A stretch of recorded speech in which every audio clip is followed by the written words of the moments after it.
She stares at her phone. 2:47 a.m. His last message was 6 hours ago. A simple goodnight that somehow felt different, colder, distant. She's read it 43 times, analyzing every letter, every punctuation mark, searching for hidden meaning in 2 words. Her heart races, her stomach churns, her mind spirals through 1,000 scenarios. Is she losing interest? Is there Sumianiels? Did she say something wrong? Do something wrong? Be something wrong? This isn't love. This is addiction. And she's not even aware it's happening. Welcome to the hidden psychology of male attraction. The neurochemical cocktail that transforms rationale. Women into obsessed creatures. The evolutionary programming that makes her crave what she can't have. And the psychological patterns that turn ordinary men into her personal drug. Understanding this isn't about manipulation. It's about comprehension. Because when you understand the science behind her longing, you understand something profound about human nature itself. 1. The neurochemical addiction. How her brain gets hooked. Her attraction to you isn't emotional. It's chemical. And chemicals are addictive. Let's start with the science. When a woman is attracted to a man, her brain doesn't just think differently, it literally changes. The neurochemical pathways that activated during cocaine addiction light up when she's infatuated with you. Dopamine floods her system. This isn't the happiness chemical. It's the wanting chemical. It's what makes her check her phone obsessively, analyze your every word, and create elaborate fantasies about your future together. Dopamine doesn't say, I'm satisfied. It says, I need more. But here's where it gets interesting. Dopamine isn't released when she gets what she wants. It's released when she anticipates getting what she wants. The moment before the text, the seconds before you walk through the door, the uncertainty before you make your move. This is why the woman who has your complete attention often loses interest. While the woman who can't quite figure you out becomes best. Her brain is literal engine to crave the uncertain, the unpredictable, the almost but not quite. Add norepinephrine to the mix.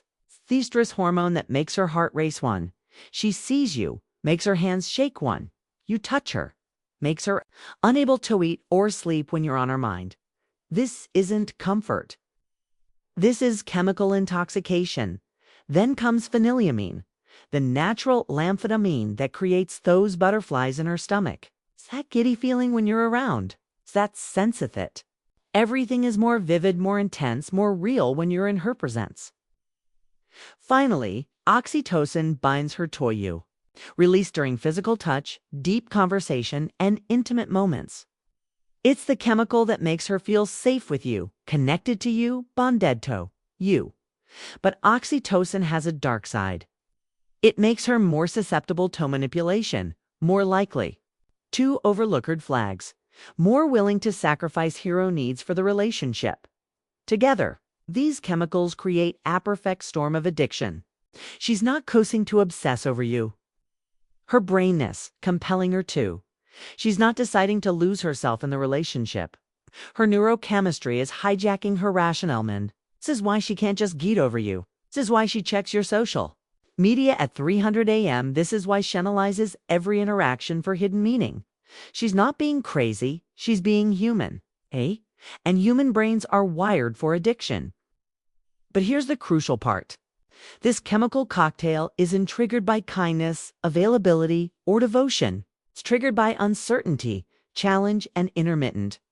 Reinderker, the man who's aloestir, always available.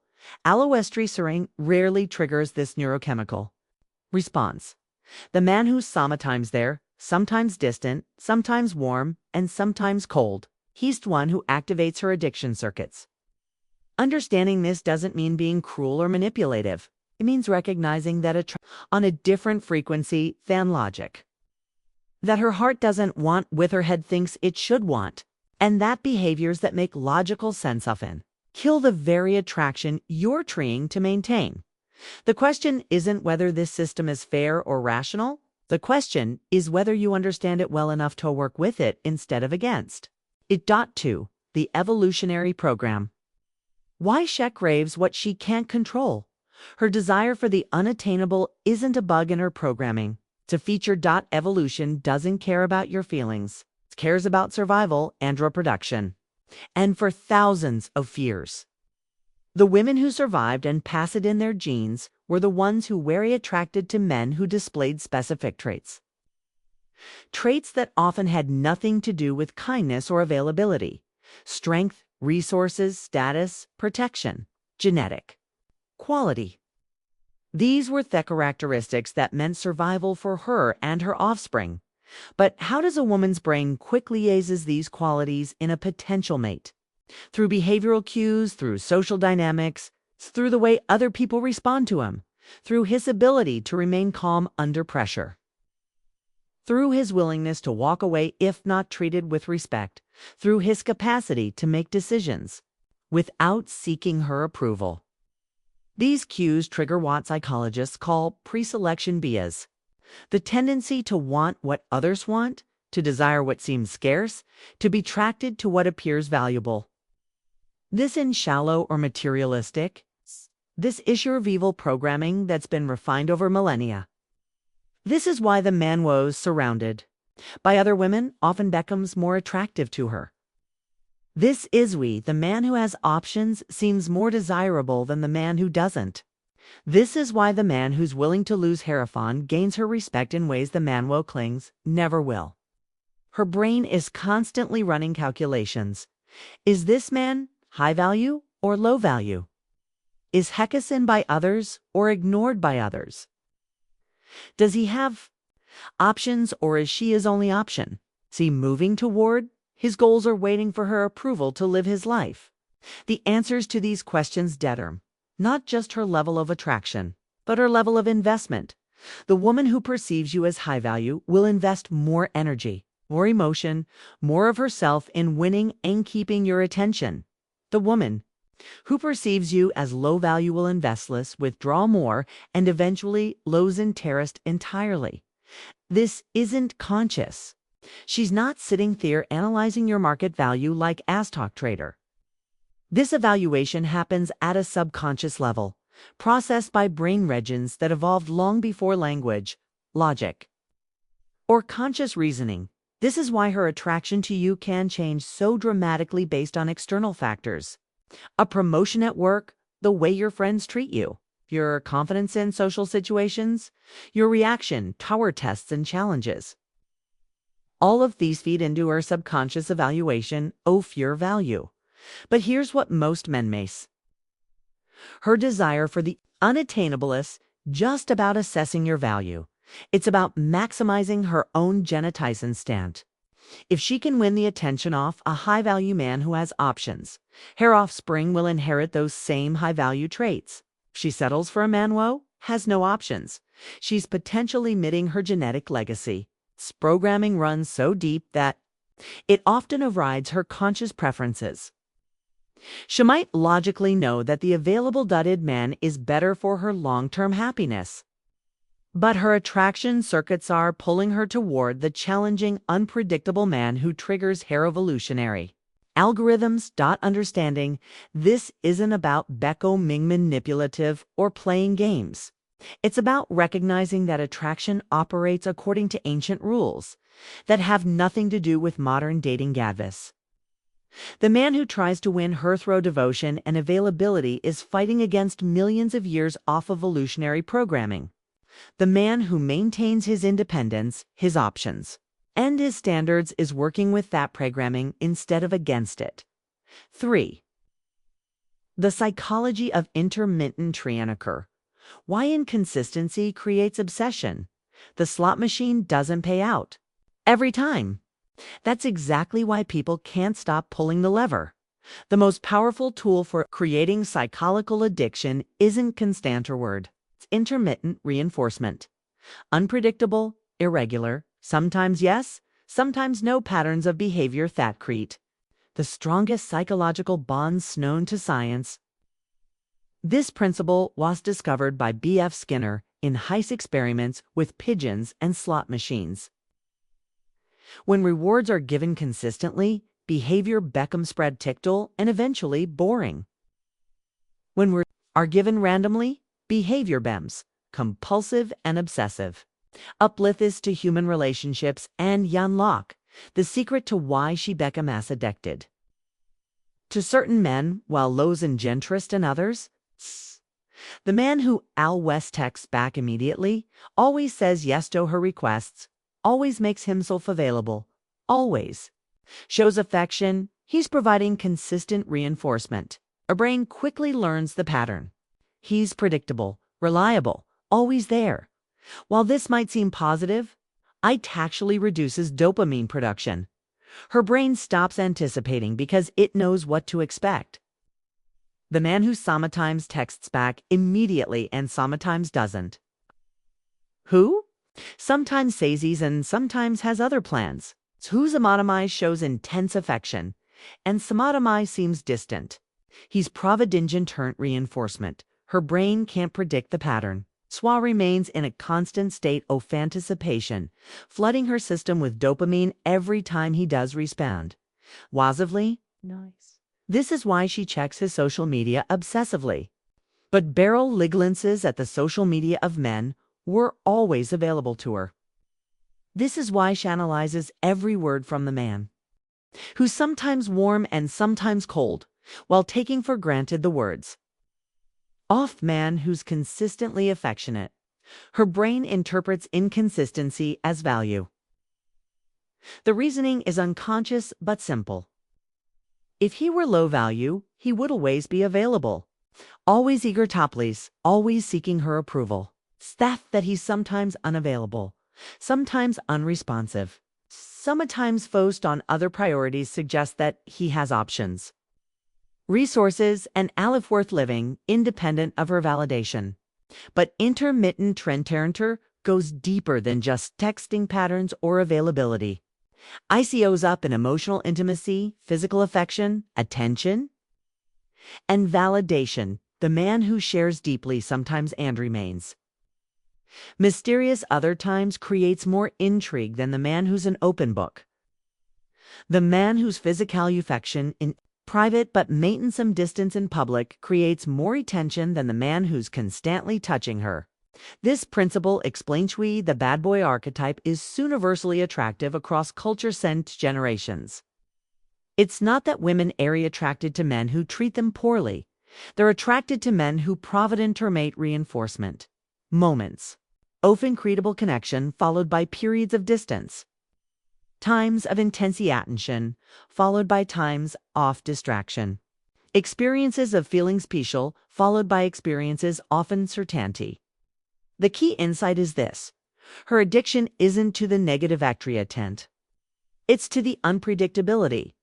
It's to the high highs that feel even higher because of the lower lows. The dopamine rush that comes from not knowing what to expect next. This is why relationships often lose their spark over time. Couples become more predictable to each other. Intermittent reinforcement naturally decreases. The mystery fades. Then certainty disappears. The brain stops producing the neurochemicals that created the initial attraction and obsession. Understanding this pattern allows you to maintain attraction not through cruelty or manipulation, but through maintaining your own independence, unpredictability, and autonomy within the relationship. The man who continues to have his own goals, his own interests, his own social circle, his own challenges, he naturally provides intermittent reinforcement base. He's not always available, not always focused on her, not always predictable. The woman who experiences this doesn't feel neglected or undervalued. She feels challenged, intrigued, and constantly reattracted to a man who remains somewhat of a mystery even as the relationship deepens. 4. The validation trap. How her self-worth becomes tied to your attention. She didn't fall in love with you. She fell in love with who she became when she was with you. Here's where the psychology becomes particularly complex and potentially destructive. When a woman becomes addicted to a man, she's often not addicted to him as a person. It's just addicted to the version of herself they exists in his presence. This happens through a process psychologists call reflected appraisal. the tendency to see ourselves through the eyes of others, especially those we perceive as high value or significant. When she's with you, when you're paying attention to her, when you're choosing her over other options, she feels valuable, desirable, worthy of love. But here's the trap. Her sense of self-worth becomes dependent on your attention and approval. Your withdrawal of that attention doesn't just disappoint her, it threatens her entire sense of identity. She doesn't just miss you, she misses who she was when she was with you. This creates a psychological dandy that goes far beyond normal attraction or even love. She needs your validation to feel good about herself. She needs your attention to feel valuable. She needs your approval to feel worthy. Without these things, Shadowscent just feels sad. She feels lost, confused, empty. This is why some women be completely consumed by relationships while others maintain thire. Independence, it's not about personality type or emotional maturity. It's about where they source their self-worth. The woman woe derives her value from her on accomplishments, relationships, with family and friends, personal growth. And individual goals will be attracted to her, but not addicted to you. The woman woe derives her value primarily from romantic relationships, will become psychologically dependent on your validation. The dangerous part is that this dependency can masquerade as deep love or intense attraction. She seems completely devoted, utterly committed, willing to sacrifice anything for the relationship, but underneath, she's not loving you. She's clinging to you because, without you, she loses her sense of self. This explains why some women become more obsessed when treated poorly, and more distant when treated well. Poor treatment threatens their self-worth, creating anxiety and desperation to regain your approval. Good treatment feels nice, but doesn't create the same psychological dependency because it doesn't involve the threat of losing your sense of value. Men often mistake this dependency for genuine attraction or love. They think the woman who can't live without them, who organizes her entire life around them, who seems lost without their attention. They think this woman loves them more than the woman who maintains her independence. But dependency isn't love, it's addiction. The woman who's addicted to your validation will do almost anything to maintain it. She compromises her own values, neglect her own goals, abandon her own interests, sacrifice her own relationships. She tolerates behaviors she wouldn't normally accept, overlook red flags she would normally notice, and stay in situations she would normal live. This might seem advantageous from a male perspective, having a woman who's completely devoted and willing to do anything to keep you. But this kind of relationship is ultimately unsustainable, unfulfilling for both parties. She becomes increasingly desperate and clingy. You become increasingly burdened by her neediness and lack of independence. The healthiest relationships involve two people who are whole and complete in their own, choosing to share their lives together rather than using each other to fill internal voids. The woman who's attracted to you but not addicted to her validation is the woman who will maintain her attractiveness, her independence, and her ability to contribute to the relationship rather than just consume from it. Understanding this distinction is crucial for any man who wants to build something meaningful with a woman rather than just experience short-term high of being desperate held by someone whose self-worth depends on his approval. 5. How emotional investment creates psychological hierarchy. In every relationship, there's a pursuer and a pursued. The one who cares less has all the power.